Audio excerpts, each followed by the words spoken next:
Aleluya. Segunda Timoteo capítulo 4 versículo 1 dice así: te encarezco delante de Dios y del Señor Jesucristo, que juzgará a los vivos y a los muertos en su manifestación y en su reino, que prediques la palabra. Precioso Señor, a ti, oh Dios, te rendimos alabanza y adoración. Gracias por todas tus misericordias. Padre mío, te pedimos que nos perdones y nos limpies con tu sangre. Queremos que la palabra pueda caer en terreno fértil y demos fruto para tu gloria. Señor, te pido que me ayudes a poder entregar este consejo de tu palabra. Sobre todo, Señor, te pido que cada uno nos convirtamos en sembradores de esa palabra hermosa. En el bello y glorioso nombre de Cristo, para alabanza de tu nombre, lo pedimos todo. Amén, mi Señor, y amén.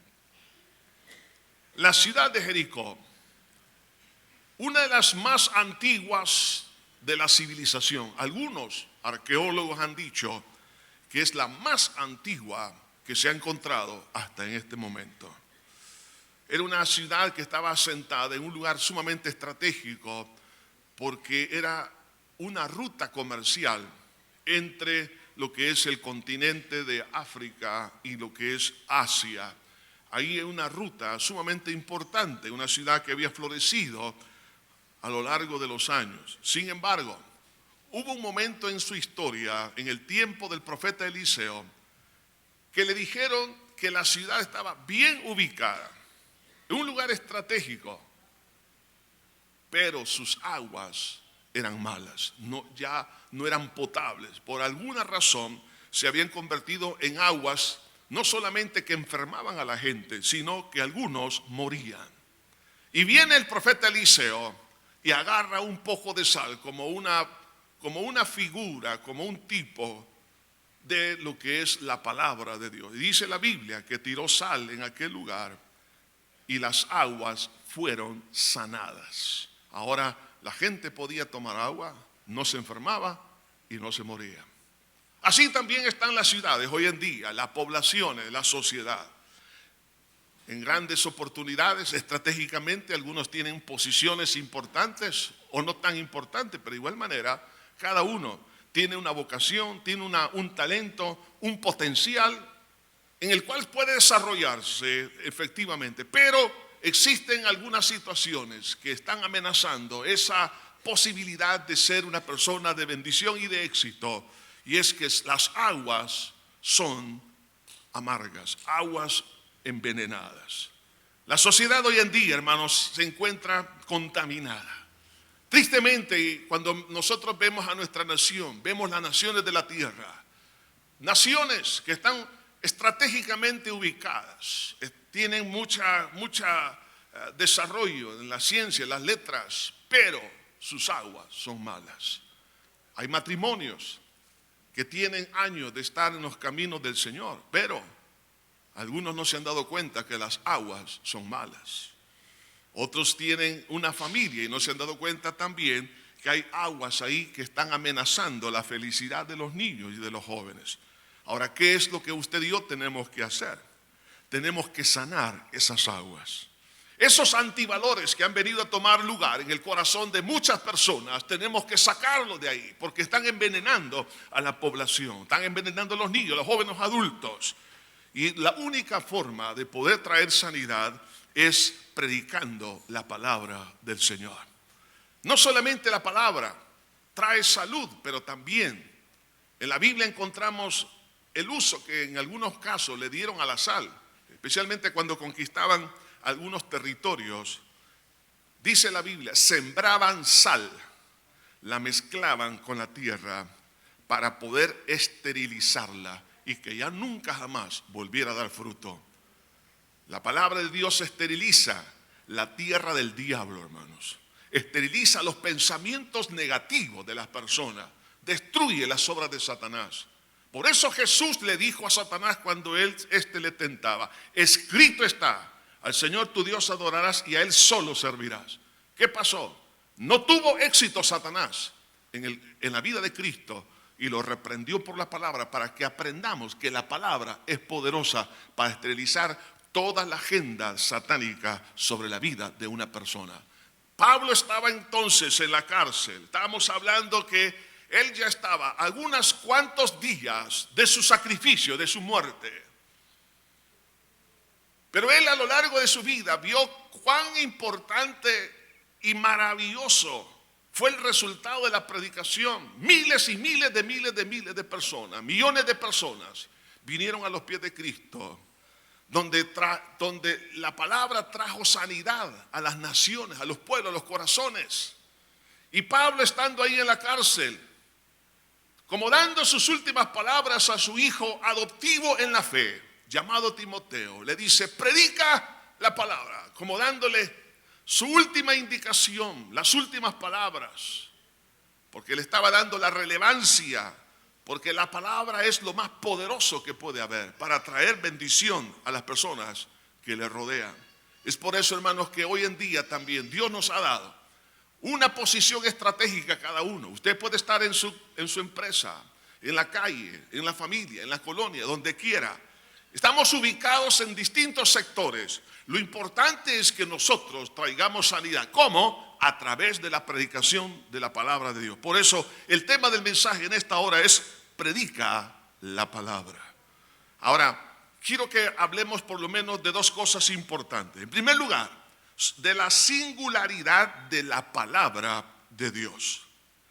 ¿Qué es entonces la palabra de Dios? No es otra cosa que es la revelación de Dios mismo. En Juan capítulo 1, versículo 1 dice: en el principio era el verbo, y esa palabra verbo se puede traducir como palabra. En el principio era el logos, era la palabra. Y la palabra era con Dios, y la palabra era Dios. Y el versículo 14 de ese mismo capítulo dice: y aquel verbo, es decir, aquella palabra, se hizo carne y habitó entre nosotros, y vimos su gloria como el unigénito del Padre, lleno de gracia y de verdad. Entonces, cuando se habla de la palabra, no es otra cosa que es la revelación de Dios mismo. Por eso el Señor Jesús dijo: escudriñad las Escrituras, porque ellas dan testimonio de mí. El vocablo castellano, palabra, significa pensamientos expresados a través de símbolos. Cada vez que usted y yo hablamos, que son símbolos a través de la fonética, esos símbolos, ese sonido está transmitiendo ideas, está transmitiendo pensamientos. Cuando decimos que la Biblia es la palabra de Dios, no es otra cosa que el pensamiento de Dios se está comunicando a la vida de cada uno de nosotros. Ahora, cuando la palabra de Dios usa aquí el Espíritu Santo, este término, el logos, prácticamente el concepto que tenían los griegos acerca de logos, ellos decían: el logos o la palabra era la razón, era la fuerza de estructura del universo. Algunos filósofos llegaron a decir que no hay caos porque todo sucede conforme a esa mente universal, a ese logos. Ellos decían que el logos era el que reinaba, el que gobernaba, el que hizo todas las cosas que existen, pero no sabían que era ese logos. Los hebreos ocupaban el mismo término, pero para ellos el verbo o la palabra era la personificación de la sabiduría que encontramos en Proverbios capítulo 8. Cuando usted lee ese capítulo de Proverbios, si usted se da cuenta, es una persona, y esa persona se llama Jesús de Nazaret. Entonces los judíos consideraban que la sabiduría o el verbo era divino y distinto al Padre. Entonces, cuando el Espíritu Santo ocupa este término, en el principio era el verbo, y el verbo era con Dios, o era la palabra era Dios, nos está diciendo que Jesús es la forma corpórea de toda revelación de Dios en las Escrituras. Entonces, por eso Dios tomó forma humana, para que nosotros entendiésemos a Dios. Por eso que cuando vemos aquí esta personificación de la palabra en Cristo Jesús, especialmente en el momento de la concepción y en el nacimiento de Cristo, fue algo tan celebrado por los ángeles cuando decían: gloria a Dios en las alturas y en la tierra paz y buena voluntad para con los hombres. ¿Por qué razón? Porque ahora nosotros podemos conocer a Dios. Los griegos, cuando decían de logos, era alguien que está allá pero no lo puedo entender, no lo puedo conocer. Se quedaban en las ideas. Los judíos se quedaban también en el mundo solamente del conocimiento, digamos, doctrinal. Pero no había una experiencia. Pero ahora aquel verbo, aquel logos se hizo carne. ¿Para qué? Para revelarse a sí mismo delante de los hombres, para que nosotros tuviésemos, hermano, vida y pudiésemos caminar dentro de las sendas que Dios nos ha establecido. Por eso en Hebreos capítulo 1, versículo 1 dice: Dios, habiendo hablado de muchas veces y de muchas maneras en otro tiempo a los padres por los profetas, en estos postreros días nos ha hablado por el Hijo. Entonces la palabra no es otra cosa que la persona de Jesús. A través de Cristo nosotros podemos conocer, y lo que tenemos escrito en la Biblia es el pensamiento de Dios que Él quiere comunicarnos a usted y a mí. Es tan poderosa la palabra, porque cuando alguien la lee por primera vez, se da cuenta que tiene algo diferente. Se da cuenta, aunque no entienda la definición de lo que significa que la palabra de Dios es inspirada por Dios, pero siente que hay un poder inherente en ella que hace que su vida comience a cambiar de rumbo. La palabra empieza a darle orientación. Sabe que las ideas que están aquí no son de hombre. Saben que es algo viviente. Y algunos, leyendo la Biblia a lo largo de los años, empezaron a darse cuenta del poder de esa palabra. Por ejemplo, Napoleón Bonaparte, cuando él leía la Biblia asiduamente, él dijo esto: la Biblia no es un mero libro, sino una creación viviente, con un poder que vence a todo lo que se le opone. Estamos hablando de un político, estamos hablando de un emperador. Y él sabía que esta palabra es algo vivo y que vence todo lo que se le opone. Gabriela Mistral, al leer la Biblia y tenerla como el libro de libros en su vida, llegó a decir esto: la Biblia es para mí el libro. No veo cómo alguien pueda vivir sin ella. Gregorio el Grande, al poder ver el poder que tiene la Escritura, llegó a decir: aprende por la palabra de Dios cuál es para contigo el corazón de Dios. Él llegó a entender que Dios estaba revelando sus intenciones a los hombres, y si quiero conocer el corazón de Dios, tengo que conocer la palabra. George Washington dijo: es imposible gobernar rectamente al mundo sin Dios y la Biblia. Hoy en día la Biblia la han sacado de las escuelas, de las universidades, en muchas partes de Europa, en Estados Unidos. ¿Qué significa esto? Que yo no quiero el pensamiento de Dios. Y George Washington, al decir que es imposible gobernar rectamente el mundo sin Dios y la Biblia, ¿por qué? Porque lo único que puede cambiar la mentalidad de las personas es la palabra de Dios. Y si la palabra no gobierna, entonces hay anarquía. Y cuán difícilmente es poder gobernar cuando todos quieren hacer lo que a ellos se les antoja. Por eso es imposible, decía él, gobernar rectamente al mundo sin Dios y la Biblia. Que es lo que estamos viendo en la distancia en nuestros países en América Latina. Quieren sacar a Dios del pensum de la educación, el nombre de Jesucristo. No se quiere leer la palabra de Dios. Estamos hablando que lo que va a producir todo esto es anarquía. Y eso lo estamos viendo en muchas naciones, en naciones que se han llamado cristianas. Al sacar la palabra de Dios de su corazón, se están convirtiendo en contra de Dios y están autodestruyéndose.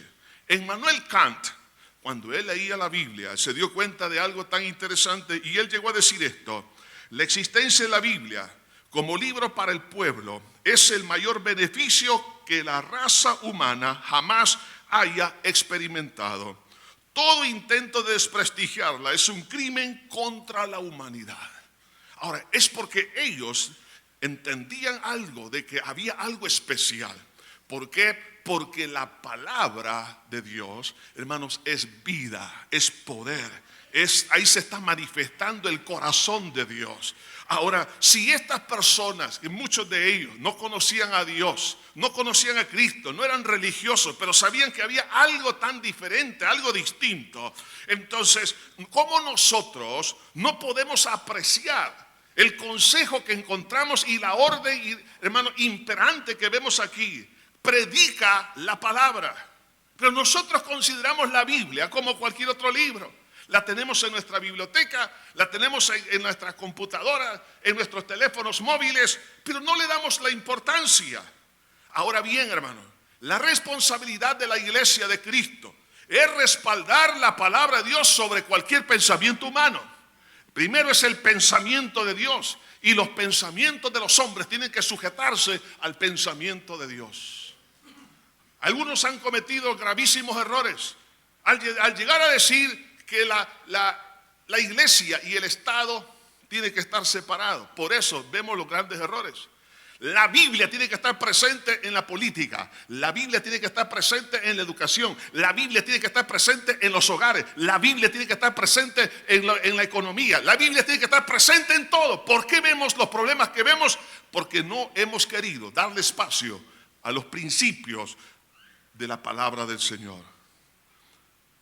Hoy en día hay instituciones, empresas, personas, proyectos, partidos políticos que no quieren nada con las cosas de Dios. La pregunta es, cuando tenemos que dar nuestro voto de confianza en un proyecto, en una empresa o en un proyecto político, ¿por quién vamos a votar? ¿Quieres saber por quién vamos a votar? ¿Por quién vamos a darle voto de confianza en la empresa o a un partido político cuando vengan las elecciones? La iglesia tiene que apoyar principios bíblicos antes que ideas políticas. El voto es para defender los principios de la palabra, no para defender a los amigos o a partidos políticos. Usted y yo tenemos que defender quienes por lo menos asoman en la distancia que van a presentar los principios de la palabra de Dios. Ahora usted me dice, estamos mal, hermano, porque no encontramos quién. Y no solamente quienes prometen que la palabra de Dios, muchos han juramentado decir vamos a obedecer y ponen la mano sobre la Biblia, pero no es cierto, hermano. Cada uno lleva sus propios proyectos, pero tiene que haber un historial que a lo largo de la vida de las personas por las quienes nosotros vamos a darle voto de confianza, ellos tienen que haber demostrado que la Biblia ha formado parte de sus vidas, porque de otra manera lo que vamos a ver es, hermano, destrucción y miseria.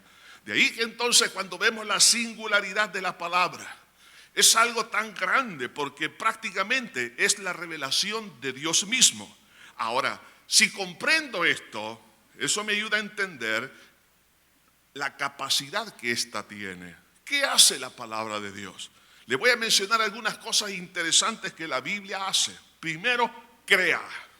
En Génesis 1:3 dice, y dijo Dios, sea la luz, y fue la luz. La palabra tiene un poder creativo. Lo ratifica en el Salmo 33, versículo 6 y dice, por la palabra de Jehová fueron hechos los cielos, y todo el ejército de ellos con el aliento de su boca. El versículo 9 dice, porque él dijo, fue hecho y mandó y existió. O sea, de lo que no existía, la palabra pudo crear todo lo que vemos. El Salmo 148:15 dice, alaben el nombre de Jehová, porque él mandó y fueron creados.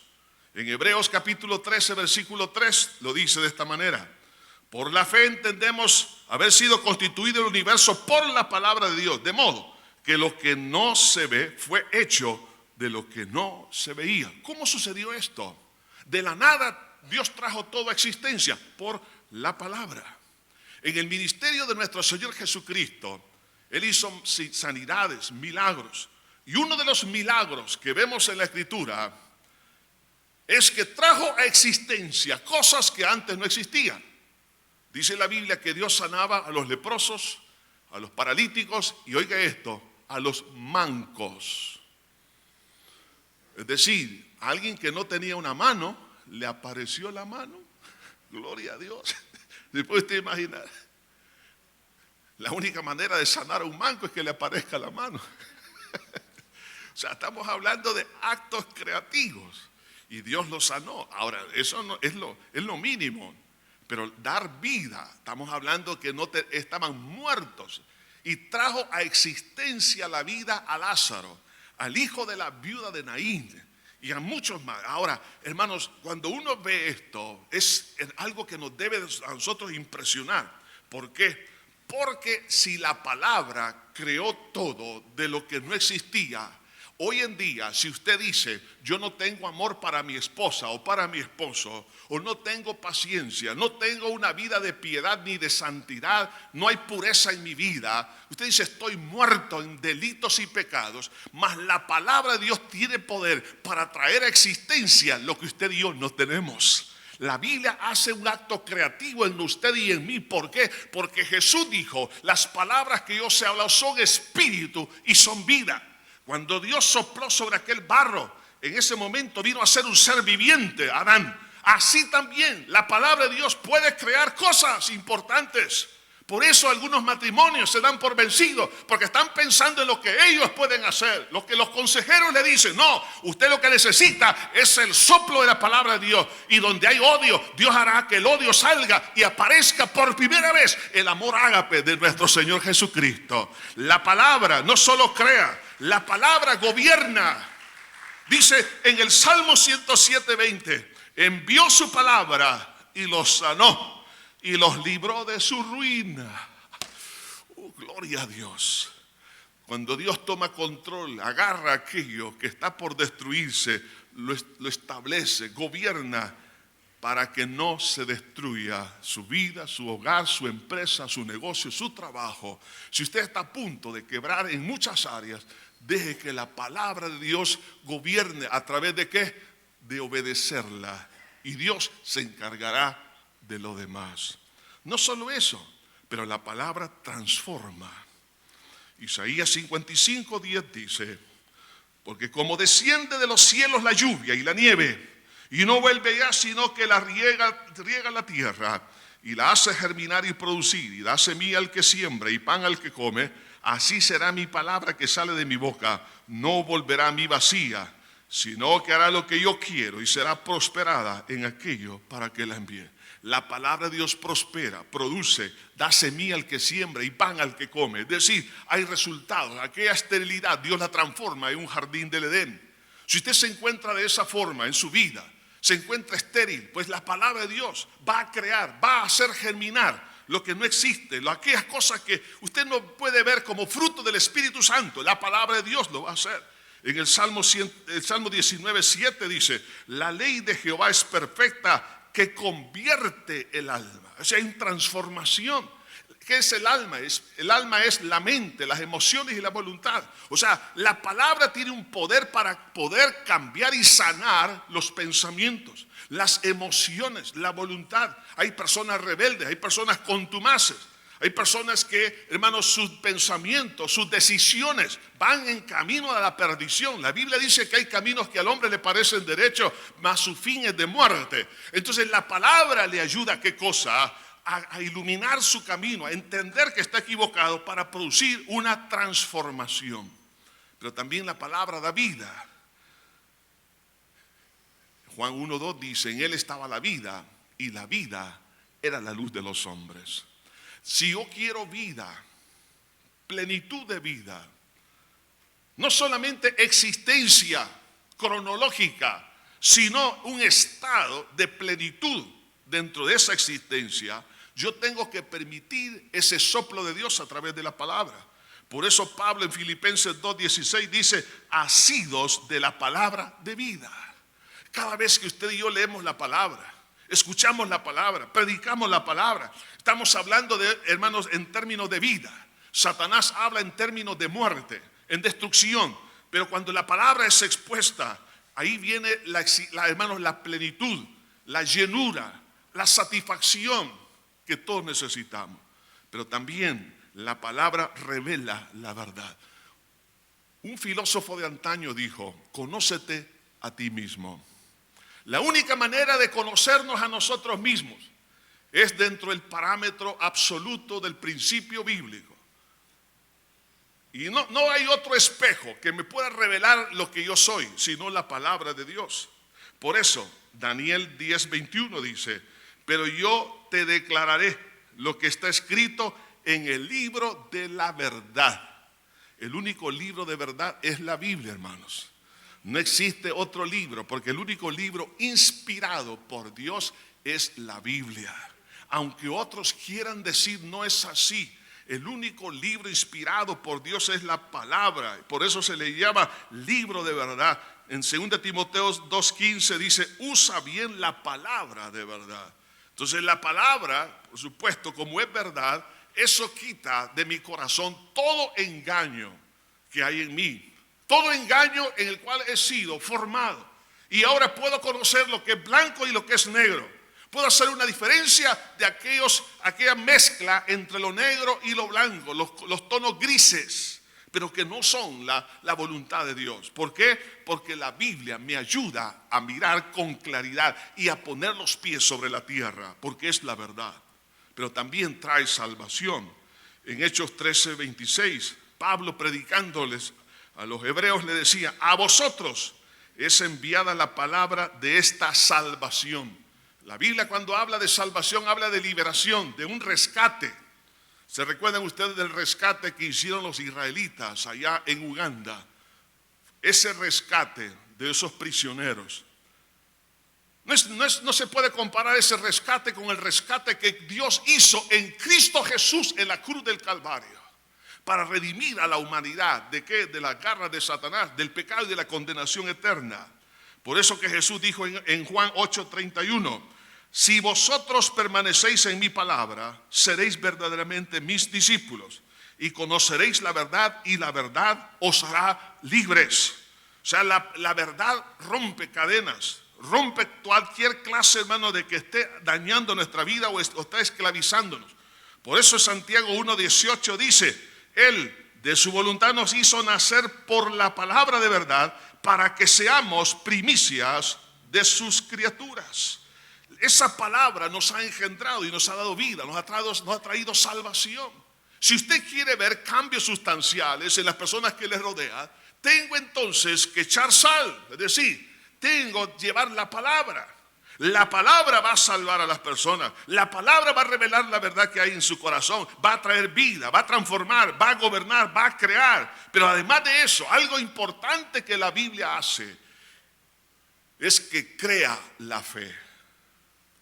Muchos no tienen esperanza, especialmente porque han puesto su confianza en ideas humanas, en personas, en instituciones. Ahora estamos en un país donde muchos ya dejaron de creer. Y dejar de creer es peligroso, porque al perder la esperanza se pierde la motivación. Al perder la motivación le damos espacio al desaliento, al abandono, a la falta de emprendurismo.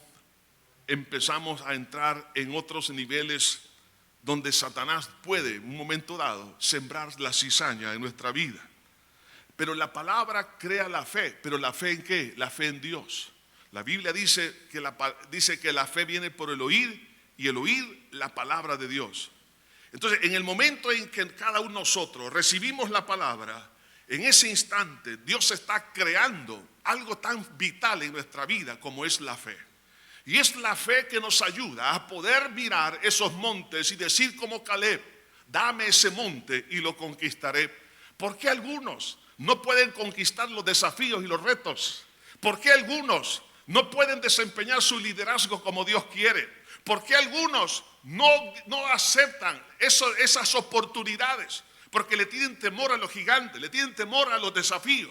Pero cuando usted tiene fe en Dios, oiga, fe en Dios, usted podrá decir como dijo David a Goliat, hoy te cortaré la cabeza y daré tu cuerpo a las aves, y hoy sabrá Israel que Jehová es Dios en la tierra.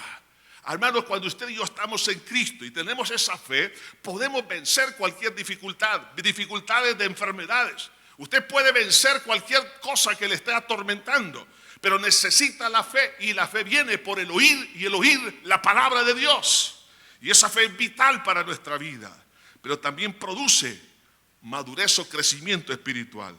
En 1 de Pedro capítulo 2 versículo 2 dice: desead como niños recién nacidos la leche espiritual no adulterada, para que por ella crezcáis para salvación. Crezcáis para salvación. Hay madurez. Si quiero madurar espiritualmente hablando, tengo que dejar que la palabra entre a mi corazón y la obedezca.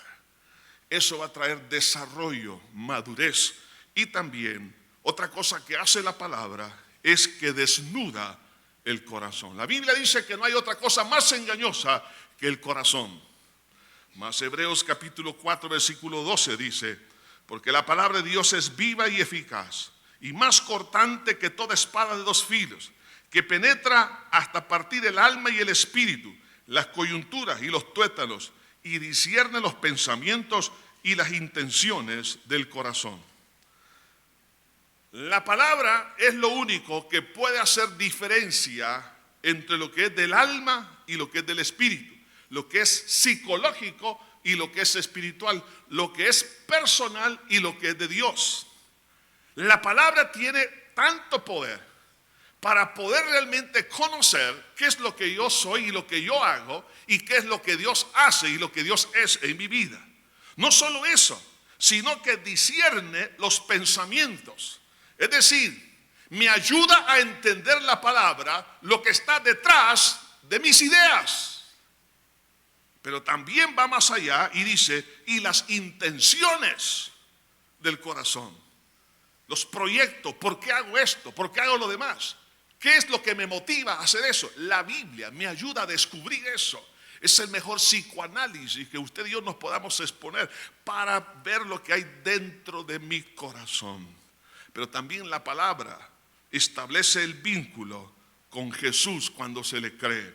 En Juan 17:17 Jesús dijo: mas no ruego solamente por estos, sino también por los que han de creer en mí por la palabra de ellos.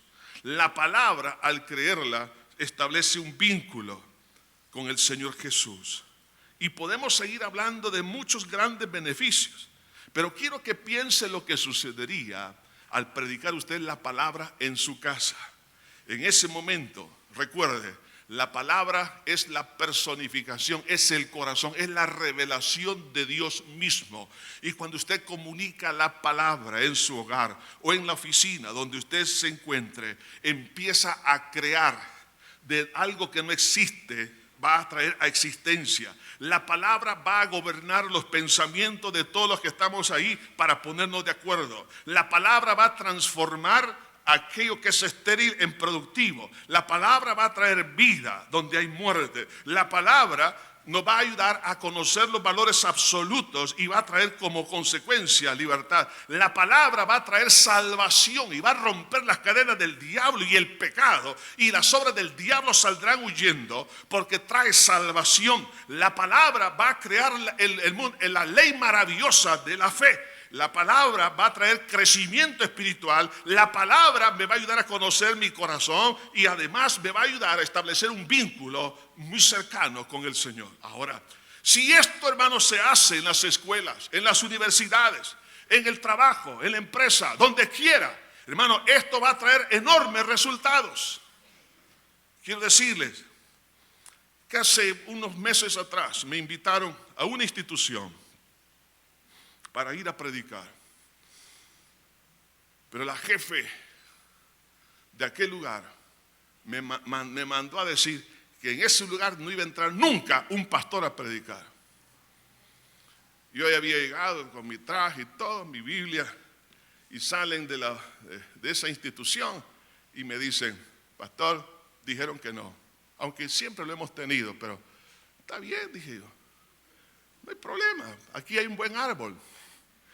Vamos, otra oficina, otro edificio muy cercano, nos dieron la oportunidad. Ahí llegaron todos los que estaban en este edificio, se pasaron al otro y empezamos a compartir la palabra. Yo les quiero decir esto, hermanos. Miren, cuando el Señor Jesucristo le pidió a Pedro la barca para predicar desde la barca, era para traer una hermosa enseñanza y experiencia para los que estaban en ese lugar. Una pesca milagrosa, milagros.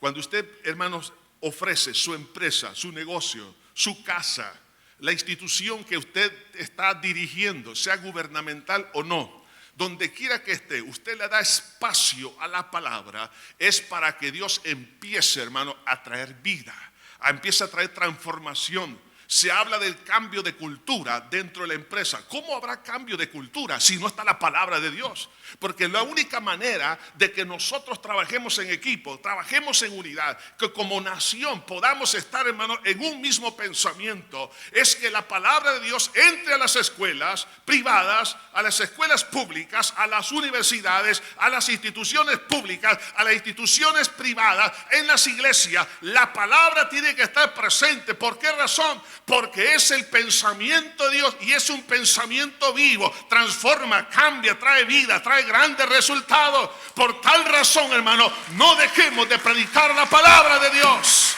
y no nos avergoncemos de ello. Por eso Pablo decía, no me avergüenzo del evangelio porque es poder de Dios para salvación a todo aquel que cree. Él había visto que la palabra salvaba, transformaba a las personas. Mentira del diablo. Ninguna institución política, ni religiosa, ni de ninguna naturaleza académica puede cambiar las personas. Lo único que puede cambiar es la palabra viviente de nuestro Señor Jesucristo.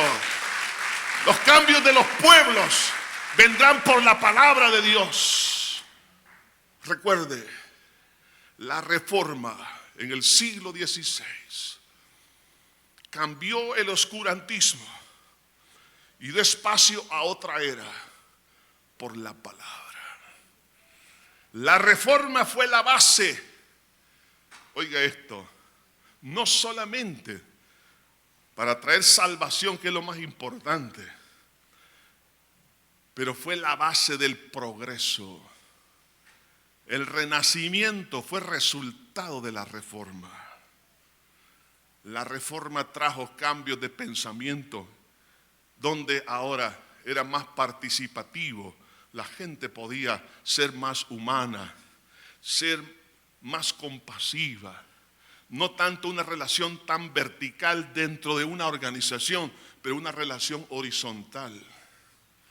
Trajo ese amor al prójimo y muchos grandes beneficios que luego se traducen en educación, se traduce en empresas, se traduce en ciencias, se traduce en letras, y otros por supuesto se desviaron en ese camino. Pero si queremos progreso, tiene que estar la palabra presente. Por tal razón, si en algún momento dado una institución, ya sea aún el mismo gobierno, una ley que pueda establecer la Asamblea Legislativa o cualquier otra institución que quiera desviar la atención de la palabra de Dios, no podemos nosotros apoyarla. Si ellos lo hacen, que lo hagan, pero usted y yo tenemos que ser fieles a la palabra antes que a cualquier, hermano, fidelidad humana, porque usted y yo somos siervos de Cristo, no siervos de los hombres, y por eso tenemos que serle fiel al Señor. Ahora, esto nos lleva en segundo lugar, no solamente a ver la singularidad de la palabra, pero también el privilegio y la urgencia de la predicación. Por eso le dice Pablo a Timoteo, predica la palabra. ¿Por qué tenía que predicar la palabra? La razón está en el versículo 1.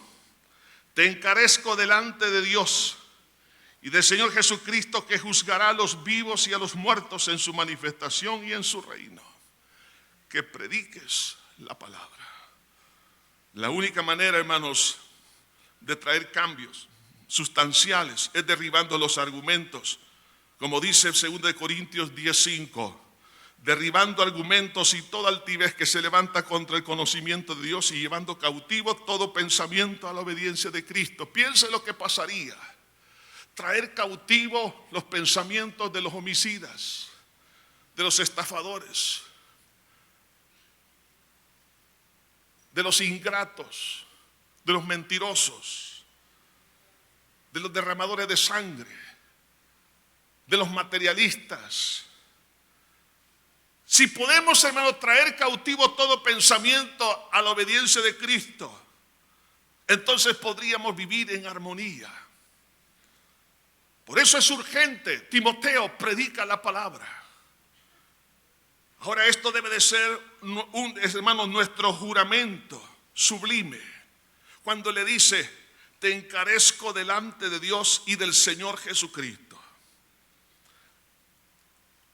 Hace unos años atrás me encontraba en un monte casi a la orilla del Mar Muerto, llamado Masada. Una fortaleza que construyó Herodes el Grande. En el año 70, cuando el general Tito destruye la ciudad de Jerusalén, muchos judíos huyeron a esa fortaleza. Los romanos quisieron de una u otra manera tratar de destruirlos, pero no podían.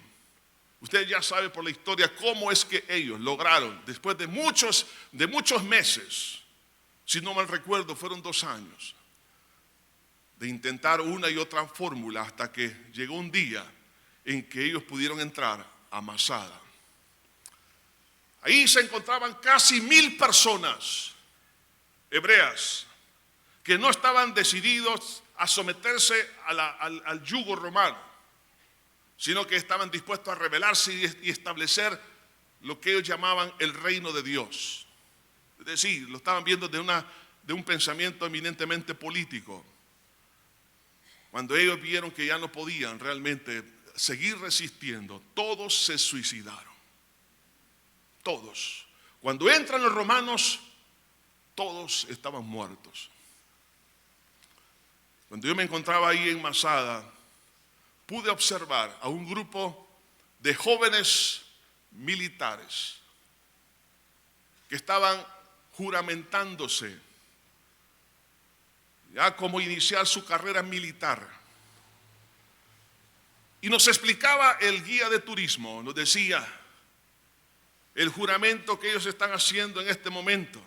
Recuerdo haber visto esas tropas firmes con la bandera israelita enfrente, haciendo un juramento que nunca en el futuro iba a acontecer algo que sucedió en el pasado, donde los israelitas se suicidaron antes de caer esclavos o ser asesinados por los romanos.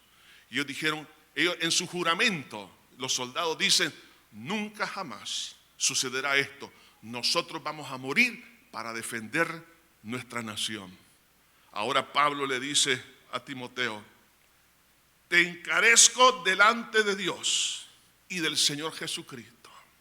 En otras palabras, Timoteo, haz un juramento sublime delante de Dios que vas a predicar la palabra. Debes de considerar, Timoteo, las consecuencias temporales y eternas de las personas si no escuchan el mensaje de la palabra. Porque le dice, te encarezco delante de Dios y del Señor Jesucristo, que juzgará a los vivos y a los muertos en su manifestación y en su reino. Timoteo, date cuenta, recuerda esto, que hay un juicio. Hay un juicio para aquella persona que no recibe el testimonio de Dios a través de la palabra. Cuando dice aquí que juzgará a los vivos y a los muertos, es decir, en vida Dios va a juzgar y aún también después de la muerte. En vida, a través de su segunda venida, hablando aquí de la gran tribulación, dice que juzgará en su venida. La gran tribulación, hermanos, que es previo a la venida visible de Cristo. Es uno de los momentos más oscuros, hermanos, que habrá en el futuro. La Biblia dice que jamás ha habido una tribulación similar en toda la historia. Hay tribulaciones hoy en día y en la historia han habido tantas cosas difíciles, pero la gran tribulación no tiene paralelo histórico. Ahora, no solamente eso, que viene un juicio a los vivos, no solamente en la gran tribulación, sino en lo que se conoce como la guerra de Armagedón. Porque dice, juzgará a los vivos y a los muertos en su manifestación. Hermano, ¿qué significa la guerra de Armagedón? No es una guerra entre pueblos, sino que es la guerra de los pueblos en contra de Dios. Los ejércitos del anticristo en contra de Dios mismo. Y tendrán sitiada a la ciudad de Jerusalén, a Israel. Porque ellos, la idea es esto, destruir la idea de Dios, destruir la palabra de Dios. Pero en aquel momento, oiga bien esto, cuando los hebreos comiencen a clamar al Dios de Abraham, de Isaac y de Jacob, Cristo Jesús aparece por segunda vez en las nubes, con gran poder y gloria, con su iglesia. Y dice la Biblia que Dios lo destruirá con la espada de su boca, es decir, su palabra. La palabra de Dios trae vida, pero cuando Dios decide cortar a alguien, Él no necesita arma, solo su palabra. Y metafóricamente la Biblia nos refleja que la destrucción será tan vasta que la sangre, dice, llegará hasta los frenos de los caballos. Hermanos, démonos cuenta de esto. Y aquí no estamos solamente pensando en el tiempo presente. Por lo tanto, Timoteo, por lo tanto, iglesia Josué, por lo tanto, iglesia de Cristo en todas las naciones, predica la palabra. Porque vendrá un tiempo de gran tribulación, cual nunca la ha habido en la tierra, donde muchos hombres van a querer morir, no van a poder morir por 6 meses. Tribulación en las cuales le llama la apretura de Jacob, donde será el lloro y el crujir de dientes, que vendrá luego lo que se conoce como el juicio final. Alguien podría decir, y eso es todo. No, lo peor está por venir. Cuando Dios juzgue a los muertos, muchos se habrán escapado de la justicia humana, pero jamás de la de Dios. En el juicio del trono blanco, del capítulo 20 de Apocalipsis, en el versículo 11 al 15, dice la Biblia que Dios va a resucitar a los grandes y pequeños, líderes y otros que nunca se les conoció su nombre, pero igualmente pecadores que no quisieron aceptar la amnistía de Dios en Cristo Jesús.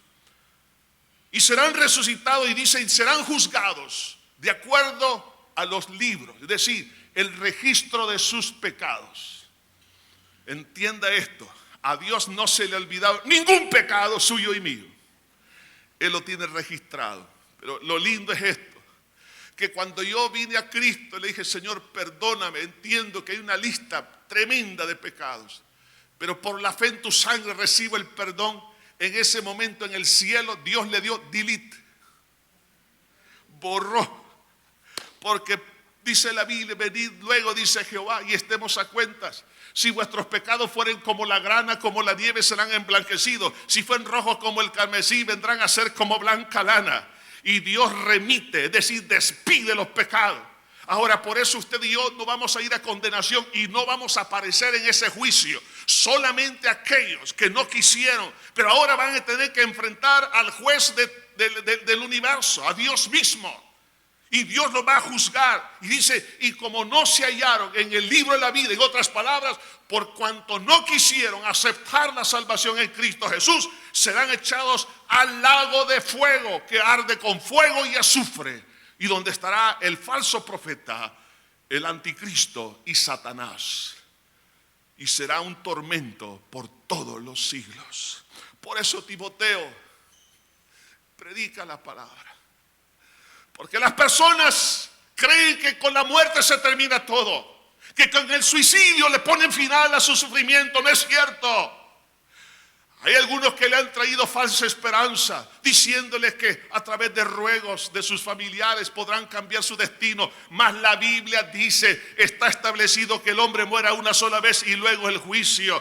La Biblia dice, mientras hay vida, hay esperanza. Después de muerto, la persona no puede cambiar su destino. Hoy es el día, ¿a través de qué? De la predicación de la palabra de Dios. Hermano, piense por un momento, si un ser querido va al infierno y usted tuvo la oportunidad de predicar la palabra tenía poder para crear un nuevo corazón, para poder traer salvación, libertad, ánimo, fortaleza, y usted y yo nunca lo hicimos. Esta nación de nuestro país, El Salvador, necesita la sal de Dios, el poder de la palabra, y no habrá otra fuerza que hermanos que lo pueda hacer. Lo único que Satanás respeta es la palabra de Dios. Jesús dijo, escrito está, y Satanás fue echado fuera. No es tanto reprender, es predicar la palabra de Dios. Y cuando usted predica, las tinieblas retroceden. Por eso Timoteo predica, porque esa es la espada del Espíritu. El Espíritu Santo, ¿cómo va a entrar en batalla si no usamos la palabra?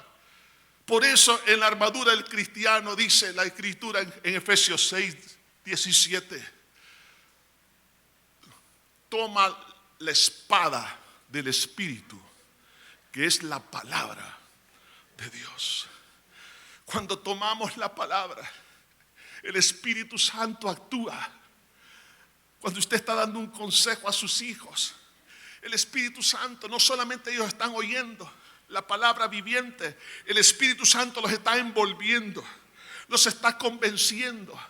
Lo que el Espíritu Santo está haciendo en el hogar, lo que está haciendo fuera del hogar, lo que hace en la calle, donde quiera, el Espíritu Santo empieza a trabajar y empieza a formar un vaso nuevo. Aquel vaso que estaba quebrado, ahora Dios lo hace nuevo, pero es por el poder de la palabra de Dios.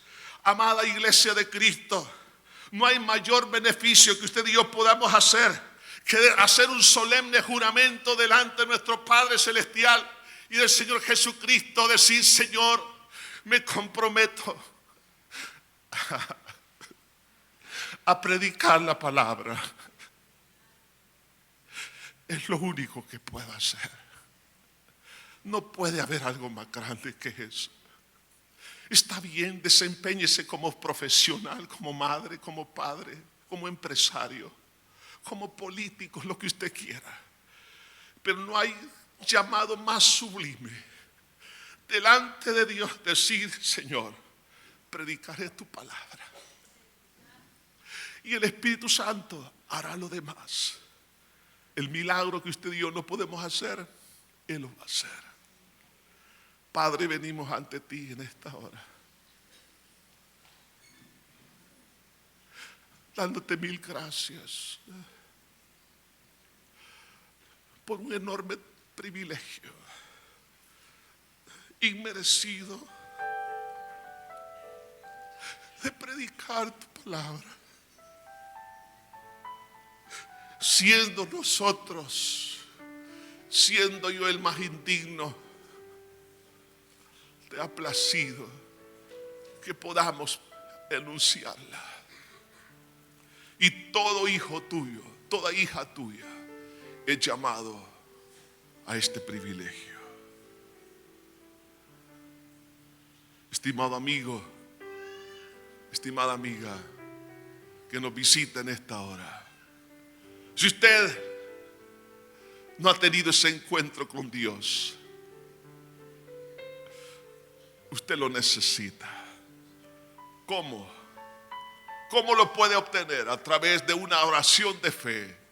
Clame a Dios pidiendo perdón por sus pecados y crea que Cristo murió en la cruz para perdonar sus pecados, y Dios se encargará de lo demás.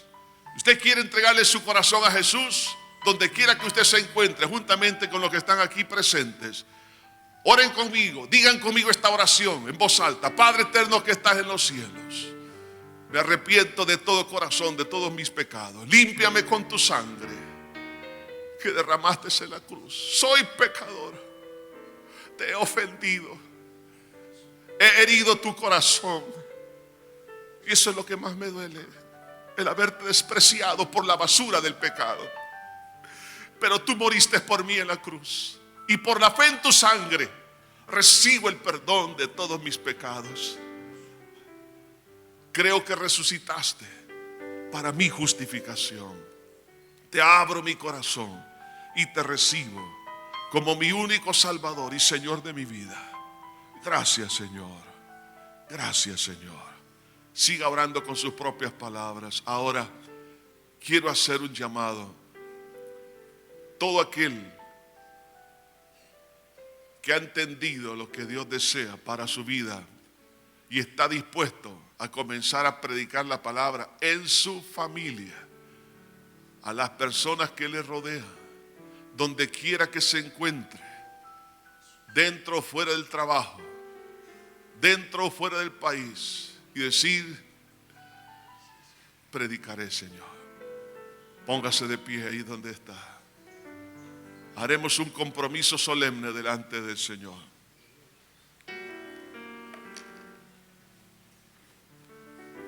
Buen pastor, perdónanos.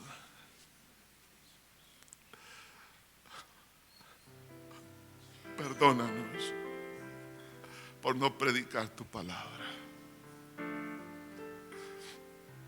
Tu palabra eres tú mismo. Es tu revelación. Es la que trae la vida y la transformación. Señor, perdónanos. Es pecado no predicar. Es pecado no predicar. Límpianos en esta hora. Buen pastor, te pido que tú bendigas a cada uno. Trae fortaleza al corazón. Padre, a partir de este momento te decimos, heme aquí, envíame a mí, Señor. No podemos quedarnos con los brazos cruzados y ver que nuestra nación se hunde. No podemos, Señor, ver que los demás se pierden teniendo nosotros el mensaje que transforma vidas. Padre, te doy mil gracias por tu amor y misericordia. Bendice, Señor, a cada uno. En Cristo Jesús. Amén. Tome su lugar. Vamos a participar de la Santa Cena. Nadie se mueva, por favor, nadie salga. Aunque usted no la tome, quédese en su lugar. Padre, gracias te damos. Vamos a participar, mi Señor, de estos elementos. Bendice a mi hermano, a mi hermana. Gracias, Jesús. Todo aquel que ha recibido a Cristo como su Salvador y ha pasado por las aguas bautismales puede participar de estos elementos. Solo de Jesús la sangre que me puede dar perdón. Solo de Jesús la sangre. Precioso es el raudal que limpia todo mal. No hay otro manantial, solo de Jesús la sangre.